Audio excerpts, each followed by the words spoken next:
5월 20일 글로벌 마켓 헤드라인입니다. 미 상원이 51조 원 규모의 우크라이나 지원 법안을 가결했습니다. 미국의 4월 기존주택 판매가 2.4% 하락하며 3개월 연속 감소했습니다. 미국 기존주택 중간 가격이 39만 1,200달러로 1999년 이후 최고 수준을 기록했습니다.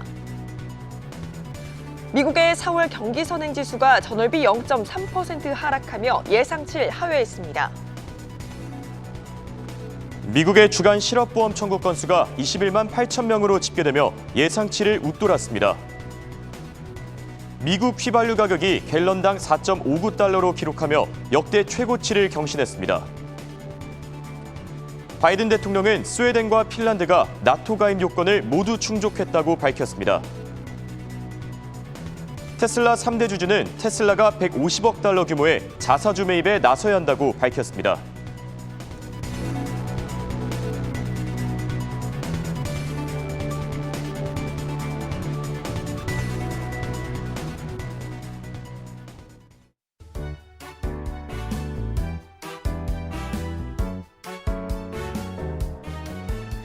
여러분 안녕하십니까? 굿모닝 한경글로벌 마켓의 이가은입니다. 안녕하십니까? 홍성진입니다. 네, 간밤 뉴욕 증시 인플레이션과 경기 침체 상황을 주시하면서 일제히 하락했습니다. 특히나 S&P 500 지수의 경우 오늘도 약세장을 이어가면서 약세장 진입을 눈앞에 두고 있는데요. 여기에 이제 연준이 금리 인상을 강행할 경우에 경기 침체 리스크가 더욱 확대될 것이란 IB들의 경고도 끊이질 않고 있습니다. 어려운 시장입니다. 저희와 함께 고민해 보시죠. 굿모닝 한경 글로벌 마켓 지금 시작합니다.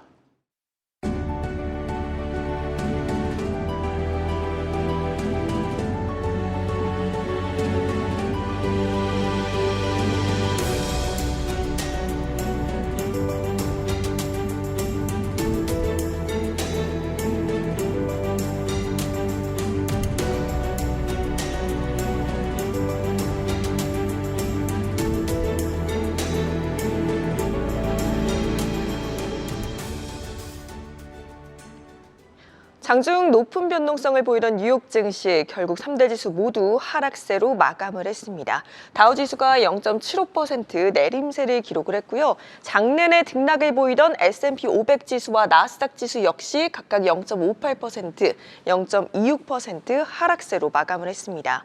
유럽 증시는 미국 시장의 매도세와 국채 수익률의 급격한 하락에 투자 심리가 얼어붙었습니다.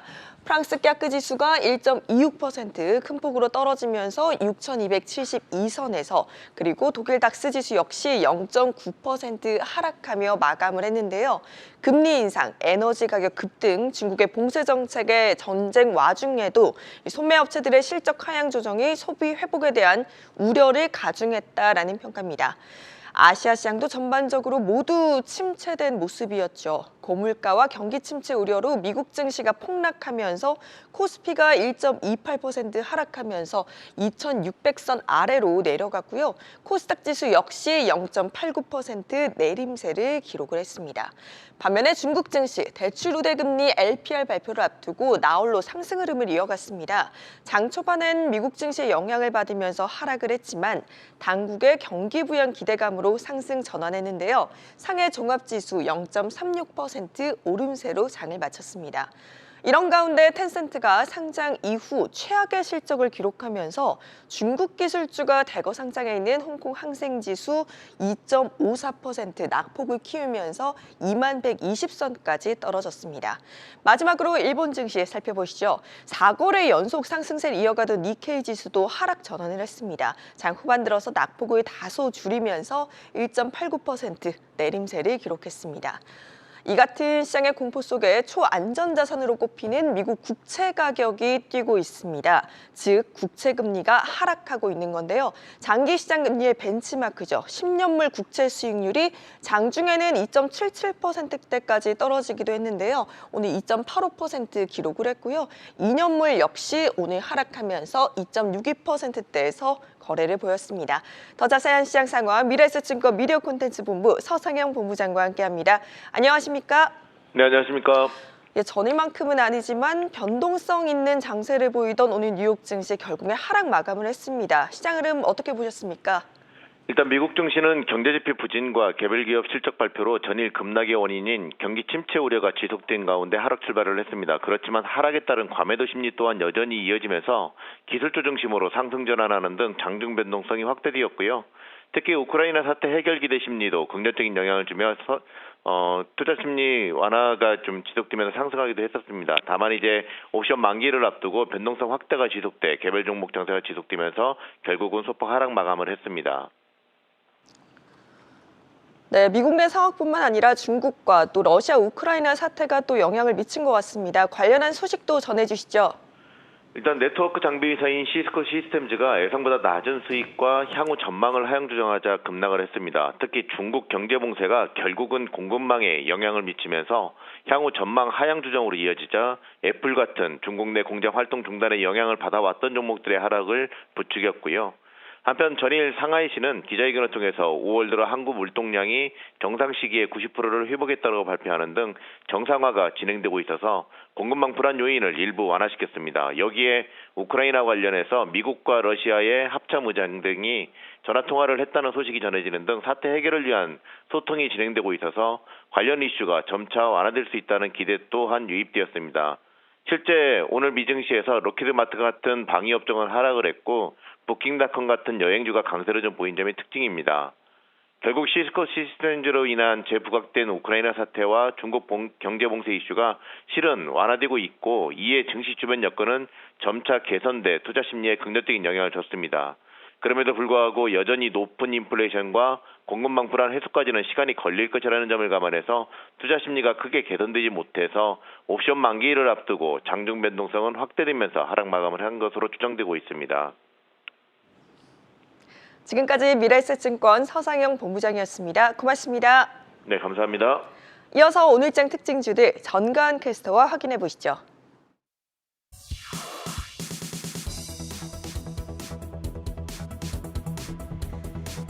네, 전일장에서 모두 빠졌던 주요 기술주들 장중에는 혼조를 보이고 있다가 막판에 대체로 다시 하락 마감했습니다. 이 중에선 아마존만이 강bab으로 반등 마감했고 페이스북과 마이크로소프트는 마지막에 하락 전환했습니다. 반면 애플은 2.46% 하락했는데요. 애플의 이사진들이 지난주 혼합 현실 헤드셋을 미리 보았다는 소식을 블룸버그가 전했고 이에 따라 관련한 새 제품이 곧 런칭될 거란 점 예상해 볼 수 있었습니다. 다만 오늘장에서는 애플 마감가가 137달러 선까지 내려와서 마감했습니다. 구글도 하락 마감했는데요. 미국의 하원 반독점 소위원회에서 구글의 디지털 광고 사업을 겨냥한 초당파적인 법안 제안이 목요일에 있었습니다. 구글 주가는 오늘장에서 1.35% 빠져서 2,207달러 선에 마감을 했습니다. 한편 테슬라는 오늘 약보합에 마감했습니다. 709달러 선에서 움직였습니다. 넷플릭스는 반동폭이 조금 컸는데요. 오늘장에서 3% 넘게 오르면서 183달러 선에 마감하는 모습 확인하실 수 있습니다. 엔비디아는 다음 주에 실적 발표를 대기하고 있습니다. 이날은 1% 상승해서 171달러 선에서 움직였고요.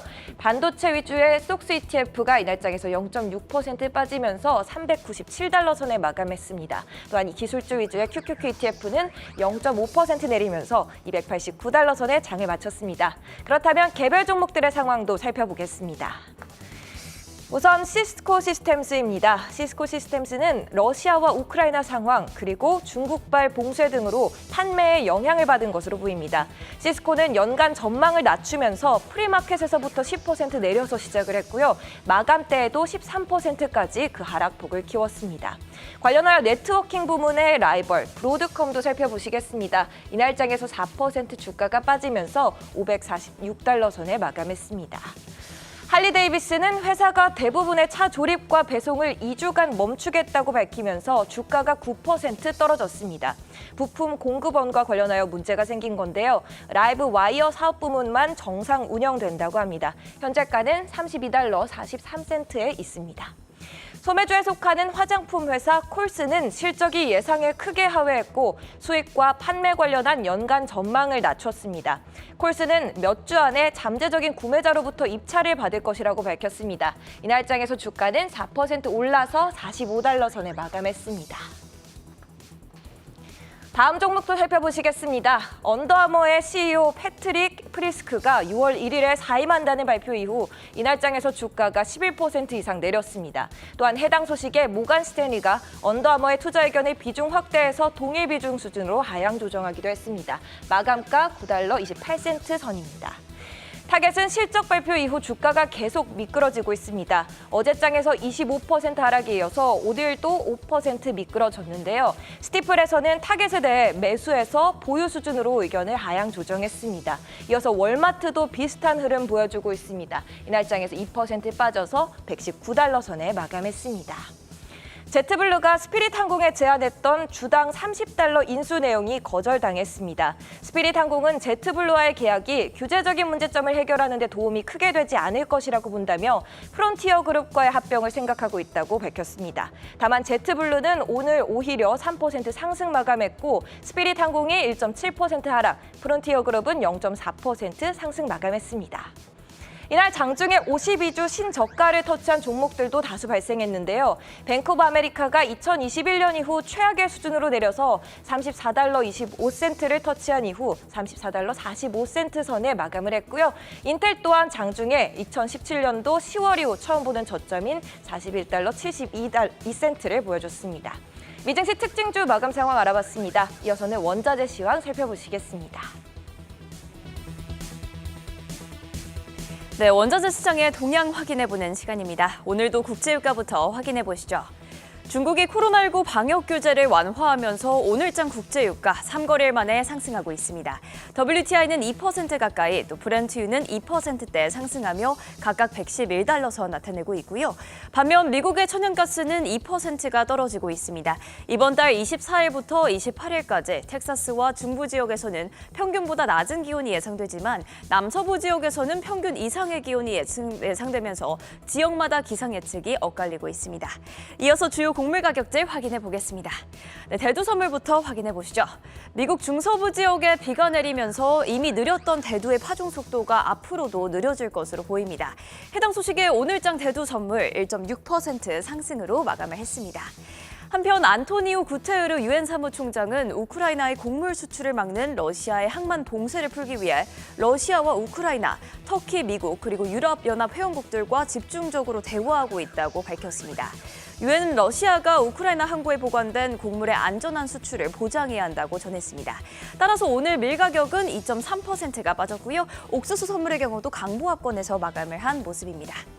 코코아 최대 생산국인 코트디부아르와 가나에서는 코코아 재배에 유리한 기후 상태가 이어지고 있다고 보도했습니다. 따라서 코코아 가격 오늘장 소폭 하락하고 있는 모습이고요. 또 커피 가격은 장 초반에 낙폭을 회복하고 브라질 통화 해알의 강세 속에서 0.7%가 상승하고 있습니다. 한편 인도의 설탕 생산이 늘었다는 소식이 전해졌습니다. 작년 10월부터 이번 달 15일까지 인도의 설탕 생산은 전년 동기 대비 14% 증가했습니다. 해당 소식에 오늘장 설탕 가격 소폭 하락하고 있는 모습입니다. 이 중 원목 선물이 오늘 가장 크게 빠지고 있는데요. 무려 6.6%나 떨어지고 있습니다. 또 4거래일 연속으로 상승하던 돈육 선물 오늘장 하락으로 돌아서며 1.3% 하락으로 마감을 했습니다. 이어서 금속 원자재도 살펴보겠습니다. 달러와 약세로 오늘 팔라듐을 제외한 모든 금속 원자재가 상승하고 있습니다. 또 미국 국채금리 하락과 함께 오늘장 금 가격 1.2% 상승하고 있는데요. $1,839선 나타내고 있고요. 또 은 가격도 1.7%가 오르면서 $21선을 나타내고 있습니다. 또 투자자들은 미국의 주간 실업보험 청구자 수도 주시하고 있습니다. 마켓워치에 따르면 오늘장 금 가격은 인플레이션을 주시한 가운데 4월 12일 이후로 가장 큰 하루 상승폭을 기록했습니다. 네, 오늘장 팔라듐은 약보합권에서 마감을 한 모습이고요. 다만 백금의 경우는 3.3%로 좀 크게 올라주고 있는 모습입니다.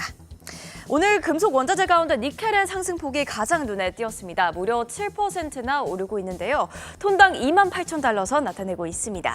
한편 국제 니켈 연구그룹에 따르면 3월을 기준으로 글로벌 니켈 시장 적자가 11,100톤으로 커진 상황입니다. 아연 가격도 3% 가까운 강세 나타내고 있는데요. 한편 세계 금속 통계국의 최근 보고에 따르면 글로벌 아연 시장에서는 올해 1월부터 3월까지 37,800m톤이 초과 공급된 것으로 나타났습니다. 중국의 코로나 봉쇄 완화 조치로 구리 가격도 상승 탄력을 받으며 2.3% 오름세를 나타냈고요. 런던 금속거래소의 주석 가격은 무려 5.6%나 상승하고 있습니다. 한편 여기 가격이 나와 있진 않지만 상하이 상품거래소의 주석 가격은 반대 흐름을 나타내고 있습니다. 지난 10거래일 동안 무려 17%나 빠졌고요. 전 거래일에서는 작년 5월 이후로 최저치를 기록하기도 했습니다. 끝으로 알루미늄은 2.3% 상승으로 마감한 모습입니다. 지금까지 원자재 시황 살펴봤고요. ETF 시황은 이엔 캐스터가 전해드립니다. 간밤 ETF 흐름을 한눈에 짚어드리는 ETF 시황 시간입니다. 오늘장 가상화폐 기업과 금채굴 기업 ETF는 강세 보였는데요. 반면 안티캐시우드와 통신 ETF는 약세 보였습니다. 먼저 가상화폐 기업 ETF부터 확인해 보시죠. 네, 오늘장 비트코인 약 2% 올라서 3만 선 위로 올라왔습니다. 코인데스크는 이와 관련해 최근 비트코인이 과매도 구간에서 움직였다며 단기 모멘텀이 개선되고 있다고 분석했는데요. 이와 관련해 가상화폐 기업들도 우상향 곡선 그렸습니다. 관련 ETF로 티커명 BKCH인 글로벌X 블록체인 ETF 살펴보겠습니다. 미래에셋의 글로벌X에서 운영하고 있는데요. 블록체인과 관련된 기업들을 따라가고 있습니다. 오늘장 4.40% 상승 마감했습니다. 다음은 금채굴 기업 ETF입니다.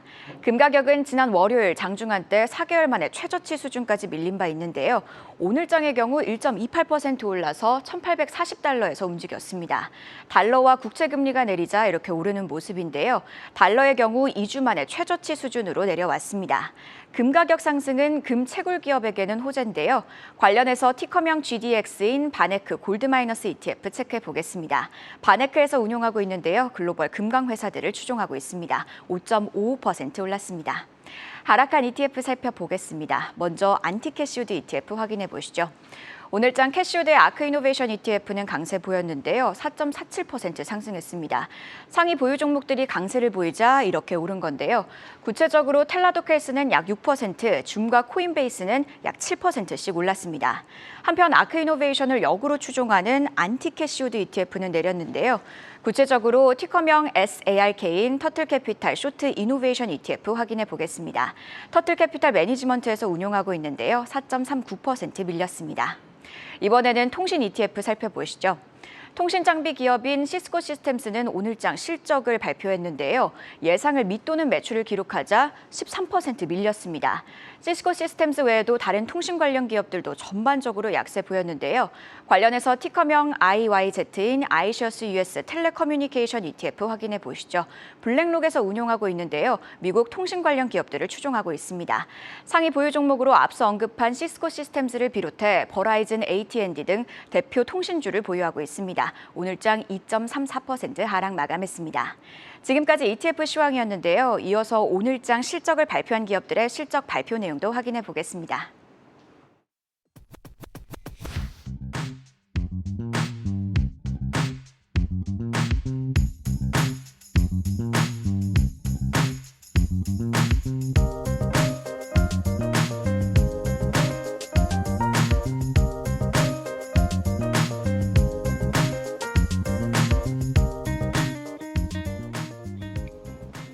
네, 세계 각국의 소식을 한눈에 정리해드리는 글로벌 이슈 시간입니다. 오늘 미국 증시 3대 지수가 일제히 하락했습니다. 자세한 소식들 바로 체크해보시죠. 먼저 블룸버그의 헤드라인입니다. 네, 제닛 옐런 재무장관은 연준이 인플레이션 목표치를 상향 조정할 필요가 없다라고 밝혔고 또 미국 상원이 400억 달러 규모의 우크라 지원 법안을 가결했습니다. 마지막으로 바이든 대통령이 금일 한국을 방문하고 또 내일 한미 정상회담에서 외교와 경제, 안보 등의 내용 등을 논의할 예정입니다. 자, 오늘의 첫 번째 아이템, 제닛 옐런입니다. 지금 독일에서 G7 재무장관 회의가 열리고 있는데 지금까지 나온 발언들 좀 자세하게 정리해 주시죠. 네, 현지 시간으로 19일에서 20일 G7 재무장관 회의가 독일의 본에서 진행되고 있습니다. 미국의 재무장관인 제닛 옐런도 참석해서 다양한 의견들을 전하고 있는데요. 중요한 쟁점들만 빠르게 정리해 보도록 하겠습니다. 가장 먼저 옐런 장관은 인플레이션 목표치를 상향 조정해야 한다는 의견에는 동의하지 않는다라고 말했습니다. 물가 둔화가 연준의 가장 큰 숙제라고 언급했는데요. 현재 목표치인 2%에 도달해야 경제는 안정을 되찾을 것이다라고 덧붙이기도 했습니다. 최근 미국의 인플레이션이 끊임없는 급등세를 타면서 일부 경제학자들은 연준이 인플레이션을 목표치인 2%에 맞출 수 있을지가 의문이다라고 주장하기도 했습니다. 따라서 인플레이션 목표치를 올려야 한다는 입장들이 나오고 있지만 옐런 장관은 이를 단호하게 거부한 것으로 볼 수가 있습니다. 또 전쟁으로 인한 식량과 에너지 가격의 상승세로 전 세계가 스태그플레이션에 직면할 수도 있다는 우려를 제기하기도 했습니다. 다음으로는 G7이 모두 우크라이나에 184억 달러가량의 원조에 합의하는 방안을 긍정적으로 검토 중인 것으로 전해졌습니다. 우리 돈으로는 약 23조 5,150억 원의 대규모 지원안이고요. 이외에도 G7은 앞으로도 우크라이나의 편에 설 것이며 필요하다면 더 도울 것이다라는 입장을 견고히 했다고 합니다. G7의 의장국인 독일도 우크라이나에 대한 재정 지원을 약속했습니다. 이 독일은 별도로 우크라이나인에게 10억 유로를 제공한다고 발표하기도 했는데요. 다만 이 같은 안들은 아직 논의 중일 뿐 구체적으로 실현되지는 않았습니다. 네, 정리하자면 인플레이션 이 목표치를 상향 조정할 필요가 없다. 그리고 우크라이나에 대한 이 지원 법안을 더 늘려야 된다. 이렇게 요약할 수 있겠습니다. 다음은 CNBC의 헤드라인입니다. 네, 테슬라의 3대 주주가 150억 달러 규모의 자사주 매입을 요구했습니다. 또 이런 가운데 대표적인 테슬라 강세론자로 알려진 인물이죠. 댄 아이브스 웨드부시 애널리스트는 테슬라 목표가를 1,400달러에서 무려 1,000달러까지 하향 조정하면서 이 중국의 코로나 봉쇄 정책이 테슬라 매출에 타격을 입힐 것이다라고 분석했습니다. 마지막으로 인도네시아가 팜유 수출 금지령을 해제했다라는 소식까지 전해졌는데 두 번째 아이템은 테슬라입니다. 최근 들어서 주가가 많이 빠지고 있죠. 지금 700달러 그 근방에서 움직이고 있는데 이번 조치로 좀 긍정적인 앞으로의 전망을 좀 기대해봐도 좋겠죠? 네, 맞습니다. 테슬라의 3대 주주가 일론 머스크에게 내년까지 150억 달러의 자사주를 매입할 것을 요구했는데요. 한화로는 약 19조 1,700억 원의 규모입니다. 구체적으로 살펴보면 테슬라의 3대 개인 주주라고 주장하는 화교 기업가인 네오코가는 테슬라 주식을 올해는 50억 달러, 내년에는 100억 달러를 사들일 계획을 즉각 발표해야 한다라고 말했습니다. 또 잉여 현금 흐름을 자사주 매입을 위한 자금으로 사용해야 한다라고 덧붙였는데요. 180억 달러의 현금 보유고를 건드려서는 안 된다라고 전했습니다. 자사주 매입 계획은 기업이 자사의 주식이 시장 가치가 떨어지는 것을 막기 위해 미리 정해진 수량만큼 자사주를 매입하는 전략적인 방법입니다. 따라서 때에 따라 기업은 주주들에게 자본을 반환하기 위해서 자사주를 매입하는 방식을 사용하기도 합니다. 또 테슬라의 올해 1분기 잉여 현금 흐름이 22억 달러에 달했다면서 자본 지출을 고려하면 올해는 80억 달러, 내년에는 170억 달러로 증가할 것으로 예상된다고도 했습니다. 이에 더해 테슬라가 완전 자율주행과 옵티머스봇 그리고 새로운 공장에 투자하는 동시에 저평가된 주식을 다시 살 수 있다고 주장하기도 했습니다. 이 소식은 테슬라의 주가가 낙폭을 키워가고 있는 중에 나와서 더욱더 주목을 받고 있습니다. 네, 이번 조치가 테슬라의 주가에 과연 어떻게 반영될지 체크해보시면 좋을 것 같고요. 다음은 인도네시아 상황도 체크해보시죠. 이번 조치로 인해서 최근 급등하고 있는 이 식용유 가격, 사실 요리하기가 좀 무섭습니다. 네, 좀 안정된다고 볼 수 있겠죠? 네, 인도네시아가 팜유 수출을 재개합니다. 오는 23일부터 팜유 원유와 파몰레인 그리고 폐식용유 등을 다시 수출하게 되는데요. 아직 대용량 식용유 가격이 정부의 목표선인 리터당 14,000루피아까지 내려가지는 않았지만 식용유의 공급 상황과 가격 또 팜유 산업 종사자들의 형편을 고려해서 수출 금지령 해제를 결정했다고 밝혔습니다. 인도네시아는 이후 식용유가 계속 저렴한 가격에 충분히 공급될 수 있도록 정부가 예의주시하고 감시할 것이라고 경고하기도 했습니다. 인도네시아는 세계 최대의 팜유 생산국이자 수출국이지만 이 팜유업자들이 높은 국제 가격을 노려 수출에만 집중하자 올 초부터 내수 시장의 식용유 값이 급등하고 심지어 품귀 현상까지 빚어진 바가 있습니다. 따라서 인도네시아 정부는 이 팜유 내수 시장 공급을 의무화하고 이 가격 상한제를 도입했으며 보조금을 지급하기도 하는 등 식용유 값을 낮추기 위해서 안간힘을 써왔습니다. 하지만 그래도 효과가 없자 지난달 28일부터 팜유 수출 금지라는 초강수를 두게 됐습니다. 인도네시아의 팜유 수출 중단은 가뜩이나 전쟁으로 치솟은 국제시장의 식용유 값에 기름을 부었고요. 이 공포 심리가 사재기를 부추겨서 식용유 구매 개수를 제한하는 상황까지 벌어지기도 했었는데요. 이번 해제 조치로 조금은 안정을 되찾을 것으로 보이고 있습니다. 네, 원자재 시장 상황까지 자세하게 체크해봤고요. 다음은 마켓워치의 헤드라인입니다. 네, 캔자스 연은 총재는 연준이 금리 인상에 따른 증시 영향을 고려하지 않는다라고 밝혔습니다.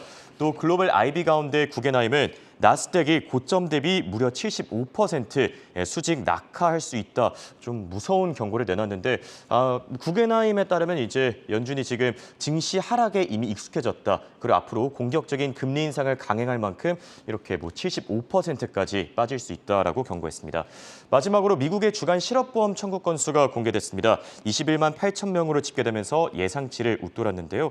돌아와서 캔자스 총재 이번 발언, 사실 구겐하임과 어떻게 보면 결을 같이 한다라고 볼 수 있습니다. 증시 영향을 고려하지 않는다라고 밝혔는데 어떤 식으로 해석되고 있습니까? 네, 에스더 조지 캔자스시티 연은 총재는 연준이 금리 인상을 통해 인플레이션을 낮출 필요가 있다는 데 동의한다며 사실 연준은 공격적인 행보가 시장에 미치는 영향은 크게 고려하고 있지 않다라고 밝히기도 했습니다. 조지 총재는 증시가 어려워짐을 감안하더라도 금리를 더 높일 필요가 있다라고 목소리를 높였습니다. 하지만 현재 연준이 움직이는 속도로 충분하다라고 평가했는데요. 0.75%포인트와 같은 더 큰 폭의 금리 인상까지는 아직은 필요하지 않다라고 말했습니다. 인플레이션을 잡는 것이 최우선 과제가 되어야 하지만 뭐든지 신중하게 움직여야 한다는 쪽에 손을 들어줬습니다. 현재 이루어지고 있는 금리 인상이 경제에 무리 없이 녹아드는 과정을 지켜보면서 향후 어떻게 전개되는지를 보는 것이 좋겠다라고 언급했는데요. 이 때에 맞춘 유동적인 방향성을 설정하는 것이 중요하다라는 의미로 볼 수가 있겠습니다. 조지 총재는 인플레이션이 우려되는 상황이기는 하지만 인플레이션을 제외한 경제의 다른 부문이 좋은 성과를 내고 있다고 본다라고 분석했습니다. 그리고 연준이 앞으로 금리 인상과 대차 대조표 축소를 통해서 인플레이션을 확실하게 완화시킬 수 있다라고 확신했습니다. 네, 캔자스 연은 총재 발언까지 살펴봤고요. 다음은 밸런스의 헤드라인입니다. 네, 60대 40 포트폴리오 구성 방식에 변화를 줄 시점이다. 첫 번째 소식으로 올라왔고 또 뱅크 오브 아메리카는 스태그플레이션 리스크가 증가하고 있다면서 에너지주의 이제 비중 확대가 필요하다라고 밝혔습니다. 워런 버핏과 좀 같은 투자 전략이라고 볼 수 있겠죠. 마지막으로 도이치방크는 S&P 500 지수가 경기 침체가 발생할 경우에 무려 3,000선까지 추락할 수 있다라고 밝혔습니다. 현재 S&P 500 지수가 4,000 부근에서 거래되고 있는 만큼 거의 1,000포인트가량 빠진 느낌이라고 볼 수 있죠. 자, 돌아와서 마지막 소식은 60대 40 포트폴리오입니다. 제가 알기로 이게 주식 60 그리고 채권 40으로 알고 있는데 어떤 식의 변화가 필요합니까? 네, 여러분들은 옛 것과 새 것 중에 보통 어떤 것을 더 선호하시나요? 투자에 있어서는 새 것이 더 유용하다는 전망이 나왔습니다. 그간 투자자들 사이에서 암묵적으로 전해지는 비법이 있었습니다. 바로 60대 40 포트폴리오인데요. 주식 60% 그리고 채권 40%의 황금 비율을 유지하면 좋다라는 내용입니다. 하지만 올해 들어 주식과 채권이 나란히 오르고 내리는 흐름을 보이면서 이러한 구성 방식을 재고해야 한다는 의견이 제시되고 있습니다. 60대 40 비율을 포기한다면 과연 어떤 비율을 새롭게 따르는 것이 좋을까요? 전문가들은 부동산과 기반시설 그리고 개인 신용을 포함한 주식 40%, 채권 30%, 마지막으로 개인 자산 30%로 구성된 40대 30대 30 비율을 고려해보라고 조언했습니다. 40대 30대 30은 인플레이션이 높은 상황, 인플레이션이 낮은 상황, 그리고 인플레이션이 중간인 상황, 이 세 가지 시나리오 모두에서 이 기존의 60대 40과 비교했을 때 좋은 흐름을 보여줬는데요. 특히 인플레이션이 두드러지게 높은 환경에서 효과를 발휘한 것으로 드러났습니다. 이를 제시한 이들은 인플레이션이 2022년에는 약 8%, 2023년에는 3.5% 오를 것으로 예측하고 있는데요. 2008년 금융위기와는 상황이 크게 달라지고 있기 때문에 이 포트폴리오에도 전환이 이루어져야 한다라고 강조하고 있습니다. 좀 더 자세히 살펴보자면 60대 41호는 주식은 장기적으로 높은 수익률을 제공하고 채권은 시장의 변동성으로부터 안정성을 보장해준다는 원리로 움직입니다. 하지만 최근 몇 년간의 흐름을 살펴보면 이제 주식과 채권은 비슷하게 움직이고 있기 때문에 구조적인 관계에 변화가 일어났다고 분석할 수가 있겠습니다. 또 투자자들에게는 현재 전쟁으로 인한 지정학적 위기감과 원자재 시장의 충격, 그리고 유례없는 연준의 통화 정책, 이렇게 세 가지 요소를 각별히 주의하라고 조언하기도 했습니다. 네, 60대 40보다는 40대 30, 그리고 마지막으로 30, 이 개인 자산으로 구성된 거죠. 이렇게 투자 전략까지 자세하게 살펴봤습니다. 지금까지 최보아 캐스터와 함께했습니다. 굿모닝 한경글로벌 마켓은 7시 30분까지 계속됩니다.